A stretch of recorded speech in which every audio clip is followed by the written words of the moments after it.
happy Sunday, and thanks for joining us on the bookshelf today, guys. So today is a pretty special one. I think this is like my first time going live, and it is obviously the first chat for the bookshelf, special one. But speaking about special things, today we're going to be joined by Thabiso Mahlape, who is a publishing entrepreneur. She's the head of Blackbird Books, a publishing imprint company that was launched 5 years ago, August 2015 to be exact. So they celebrate 5 years this month. Since inception, published many memoirs and autobiographies, and they've basically become the hub for new African narratives, new African authors and the likes, right? But today, yes, Thabiso is center stage. She's been named under OK Africa's 100 Women, which is just an amazing accolade. But yeah, I think let's let her into the call and chat.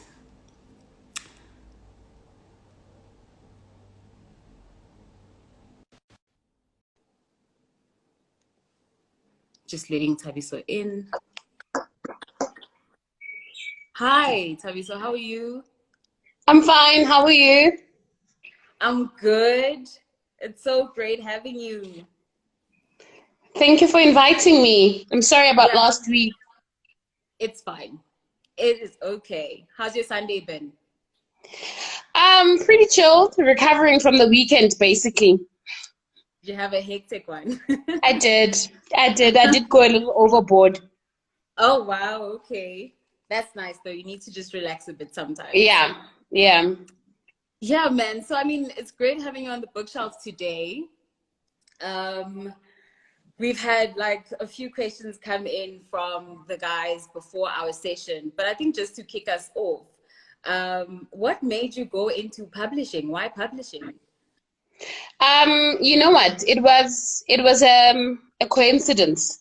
I had wanted to study journalism. I think as a 16-year-old girl growing up in Limpopo, in a boarding school in a rural area, I thought I loved words, I loved stories, and I thought that the only way to connect to them was through being a journalist, because I didn't know that you could, I didn't know that these books that I loved so much were something that was a possibility for me to participate in. I thought they were like an overseas thing. And so I unfortunately, went and studied engineering first, and then failed that hideously, got myself very depressed, killed my self-esteem. And then I went back to try and study journalism. But when I did, they were full, because Batari, whatever course it leads or whatever. Yeah. So they were full, and there was a lady there who saw how distraught I was, and she was just like, because also my dad was giving me a second chance, and I knew it's either this, like it's now or never. And so this lady said to me, there's a thing called publishing, and you could do that, and then if that doesn't work out, you can just switch like in second year. And so that's how I got into publishing. Nice. I was hoping to see some of your amazing books there in the background, but nonetheless. So where my bookshelf sits and where my office is, so there's practically zero lighting by the bookshelf. So it doesn't work. It doesn't work. This is the most lit. And also I think the pandemic also made me realize how poorly lit my house is. Is it? Because of all the Zoom and stuff that I was having to do, I was like, oh, so there's no light in this house. Yeah, things need to change. Yeah. Oh man. So what are you currently reading? What's on there?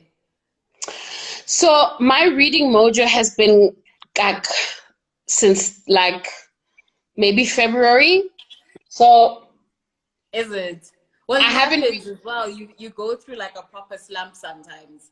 Yeah, but also when I first launched Blackbird, I was an imprint of Jacana Media, and I was going independent at the end of March this year, and like right in the middle of going and preparing to go independent, then there was a pandemic, right? So everything became about survival mode, at that point, Yeah. and how do we save this business?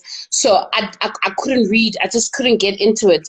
But I'd wanted to read these. I bought this like during the just before the lockdown, I want to say, and I Yeah. didn't read it, but someone read it and then told me the story. So I don't have to read it for a while. Okay. But it's on your TBR. It's ready It for you is to my dive TBR. into. I tried to bring down some. I tried to bring from my bedside table like my TBRs. This one I Nah. started reading, and then it's got too much music. Like connection to it. It started feeling like a musical, and I don't like musicals. Like there's a song every other page like that's Oh, being mentioned, and I was just like, peace with that. nah. But I'm gonna It's read quite it nice. because apparently I it's was, beautiful. is it? I don't know. Well, I'm Apparently, glad. so I'm gonna give it a chance again. And this is Okay. also on my TBR, and lots of people have loved it. But Yes. I bought it now when I literally have zero reading mojo, and so I love fiction. Fiction is my favorite, but I'm quite keen Mm. for this nonfiction, which came out in April. This one came out in April, and to rave reviews. So I can't What wait to what's get the into title this. on that? It's called I don't know how to pronounce it. Khamir, The Makings of a Water Slump. It's by Jamil Khan, and it's about I think like growing up in Cape Town. I'm Yeah. trying to see a quick synopsis. Why don't they have a synopsis?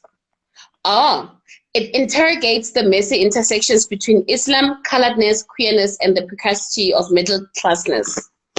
So Yo, quite keen for that as it well. sounds quite loaded.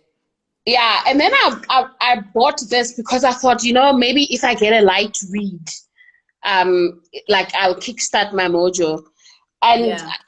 then it annoyed me because she instead of telling her story, she was trying to be funny.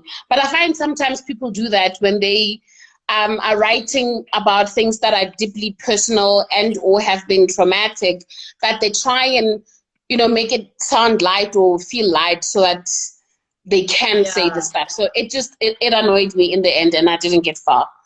Yeah. And some topics you really cannot lighten. You really have to just tell it as raw as it is for people to Yeah, understand. yeah, so she was like trying to, you know, put a joke in between everything. I'm just like, no, sweetie, it's not funny. Just give me the story. Just say it. So Yeah. yeah, it annoyed me a little bit. I don't know that I will go back to finish it.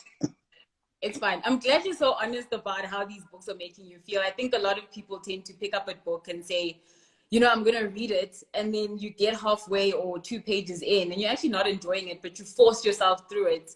Which for Oh me is no, like, if you don't like it, put it down. I can't. One of the things is I got into publishing because I love reading. And ironically, being a publisher means you have very little time to read anything outside of the work you're publishing. Yeah. Because you're reading manuscript submissions, then you're reading proofs, then you're reading that, you're always reading something. So when I read a book, it has to be exciting to me.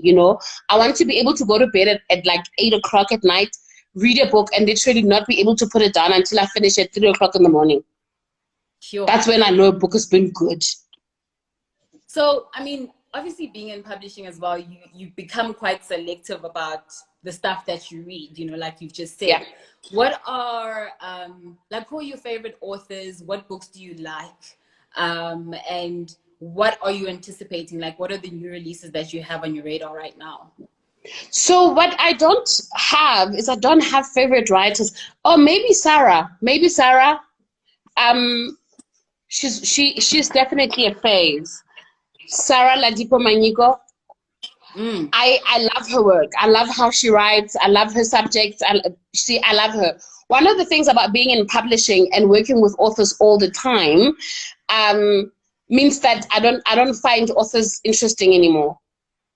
Yeah, okay. So Because you you also read. see them from a very different perspective. So I read stories and not authors. Yeah. I Okay. could literally read a book right now that blows my mind, but I couldn't for the life of me tell you who the author was in 3 months' time. So I don't have favorite Okay. authors per se. So you hang on to the narratives and not necessarily the Yeah, which I authors, think, per se. which I think is something that we all need to be exploring a little bit more, because what we've done is we've created this culture of celebrity writers. So Yeah. people whose one book comes out and then you have to jump at it. But Yeah. being a publisher whose work is mostly centered around new voices, it means that if it doesn't start with me, the disillusion of that celebrity writer horde mentality, that then the people that I'm publishing are coming out to absolutely no one. So Yeah. if Yeah. yeah, so my job is to create these new writers and careers, and so that people are walking away. So you can't want to read everything Chimamanda, for example, You can, and because you chances some of are it you just won't enjoy everything. yeah, because some of it is not amazing. And Mm. that's just being honest. But yeah, I prefer fiction, and I prefer obviously African Black stories, but also books set in Africa are my favorite. Not just Nice. like not just because you're an African or you're in the diaspora or whatever. Yeah. Black books set in Africa particularly are my favorite. Nice. I'm trying to actually read more of those narratives because I've kind of been randomly selecting books. So I'm trying to be more intentional about which books I have on my stack.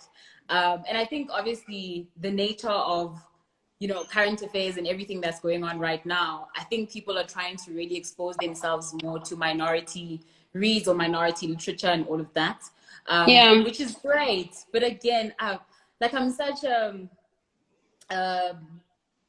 like I really don't like it when people force themselves to do things. So if it's not your vibe, let it go. No, Do something honestly, that you because enjoy, yeah, but because also also if it's not your vibe, then you're gonna read it and then you're gonna cack on us because you didn't like it and we said read it, and then just leave it like yeah, exactly, yeah, cannot. yeah, yeah. And if you don't really want to learn from it as well, because books have Yeah, that thing where they teach you a lot of things. They allow you to, rethink what you thought about certain topics. yeah, And if you're not reading or picking up a specific book for that pleasure, let it go, man. yeah. Anyway, so we had a few questions from our followers, and Okay. there's one from Toby Rose that came in, and just looking at where publishing is right now, COVID is hectic. You mentioned that you were going, Blackbird was going independent before the pandemic and before the lockdown. But looking at where print media is right now, how is it? How has it changed? And if it does stay alive and stay afloat, how can we as readers help it survive? I mean, the best way to speak is with your coin. The chinking. Yes, no, the best way to support is with your money. But I mean, I've had to get someone into the company to specifically look at our digital strategy, right? And he Mm. said something very interesting to me. He thinks I don't listen to him, but I do. He said something very interesting to me about how for us here in Africa, you know, all these digital things like ebooks and audiobooks, and in fact to the whole publishing industry for books, because the, people want to lump it together, but it's not really, like there is the newspapers and the magazines, and then there's books, right? So he says Mm. it's like those little tiny bicycles, on Kitty's bicycles, the tiny little wheels, the Yeah, tri the training wheels, yeah. yeah, so he says it's like that for us, right? That Mm. it's we just putting it there for balance, really, but it hasn't come to a place where for books where we are feeling an immediate need to go either completely digital or completely audio or whatever. It's just print is still such a big thing for books.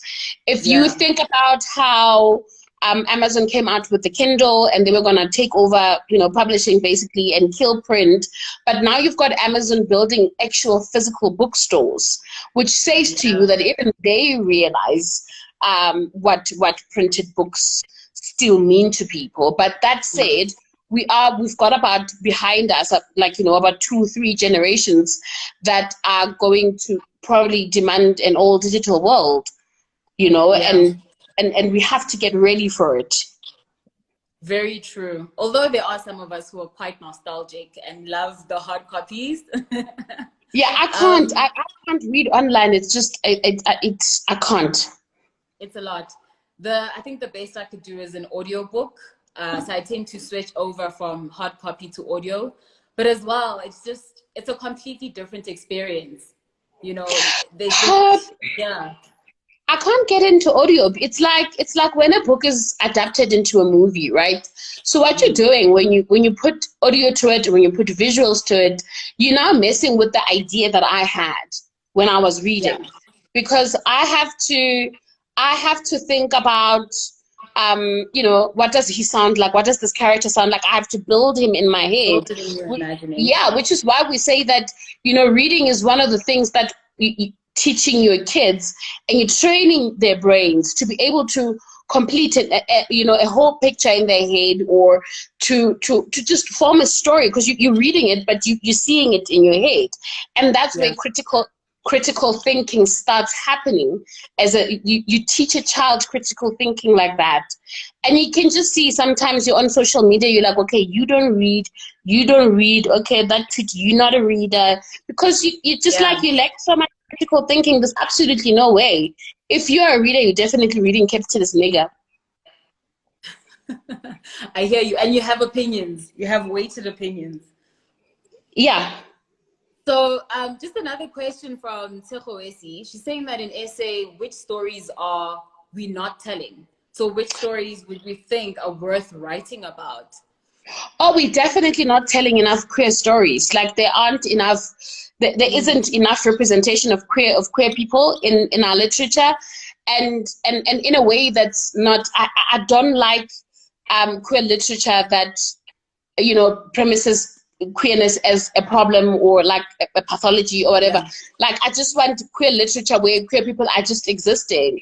And you asked me earlier what release I'm most excited about for us this year, and it's an anthology of short stories, queer short stories, erotica.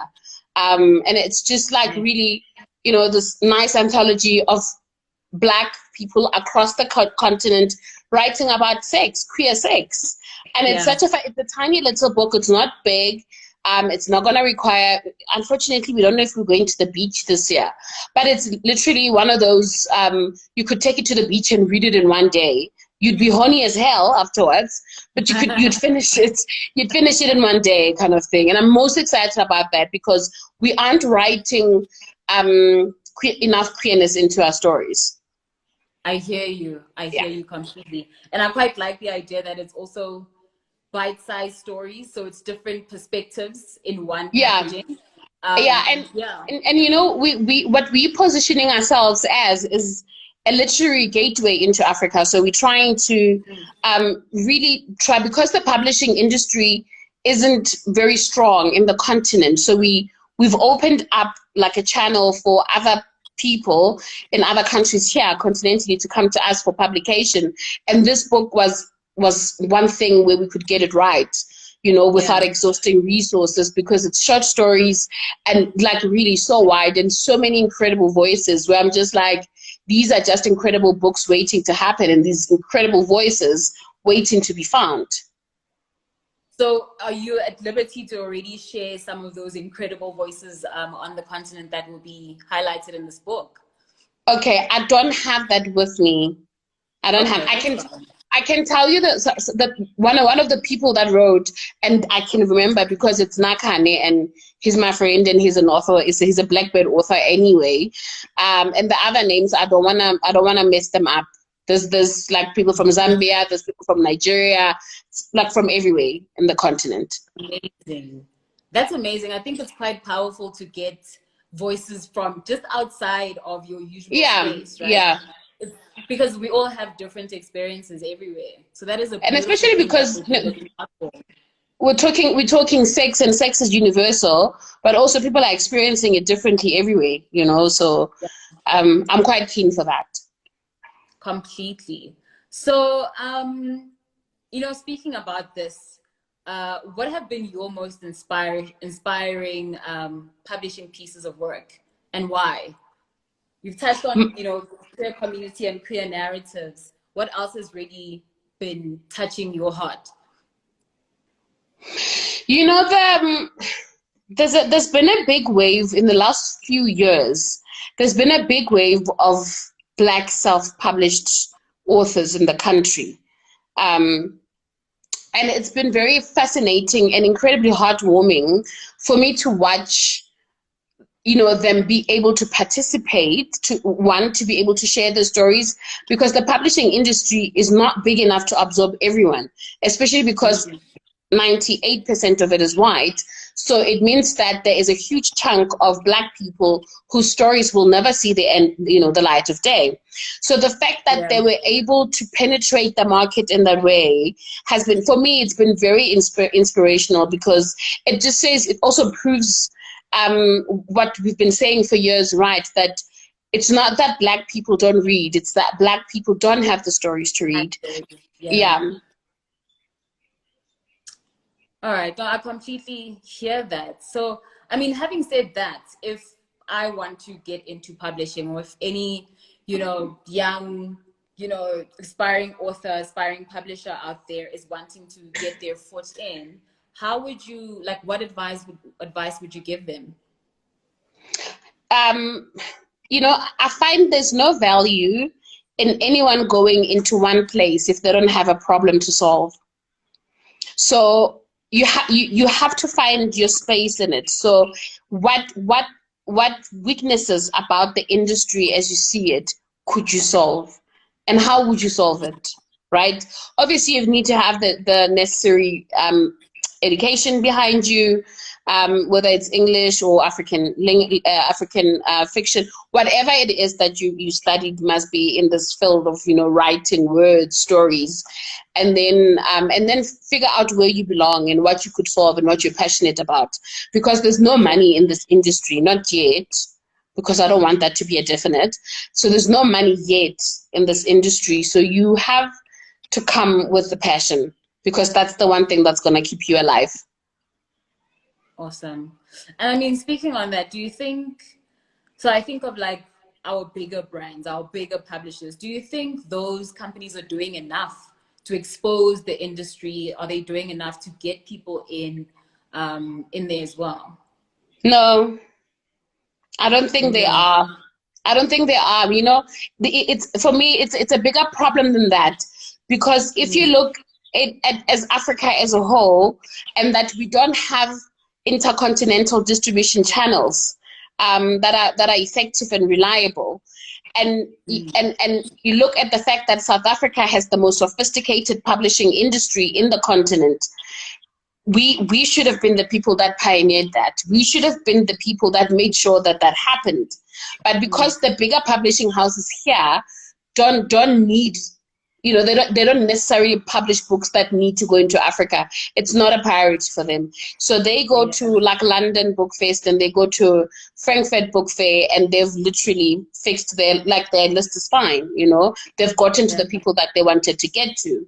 So I don't think that they're doing enough. I don't think that they have been doing enough. I don't think they're not, we had a big, when Black Lives Matters happened in the US, when the big moment happened this year, it also went into publishing, where people were talking about, the inequalities in publishing.